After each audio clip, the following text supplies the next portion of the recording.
Buonasera a tutti ragazzi, il cielo come potete vedere ragazzi sembra nero, almeno lo spero.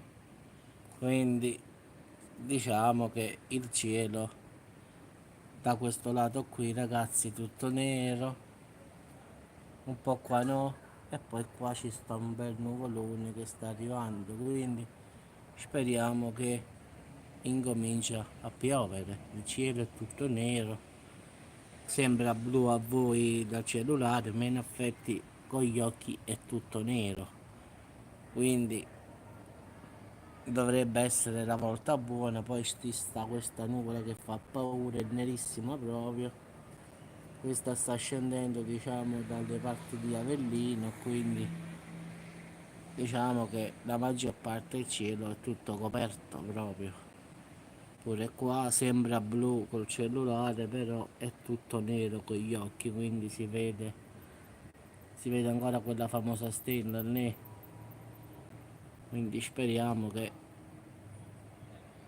piova un po', anche perché qua sta solo facendo maltempo in effetti, però maltempo nel senso che 4 gocce e si ferma, 4 gocce e si ferma. Però speriamo bene ragazzi, non è detto che stanotte non piova, anche perché guardate qua è proprio tutto scuro, un po' meno qui al centro, però da qui poi subito arriva un'altra perturbazione. Beh, che devo dire, speriamo bene che stanotte faccia un po' d'acqua, perché come potete vedere ragazzi qui è asciutto per terra, quindi non è che qui diciamo ha fatto, no, non ha fatto quasi nulla, 2 gocce e basta. Vabbè ragazzi, ci sentiamo dopo sul canale, era giusto per farvi vedere che ci sono nuvoloni neri, ma di pioggia nulla, zero.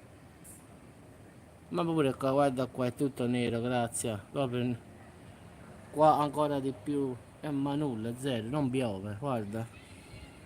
Nulla, proprio zero. Proprio qua c'è schifato proprio. Vabbè, ti saluto, grazie, ci sentiamo dopo sul canale.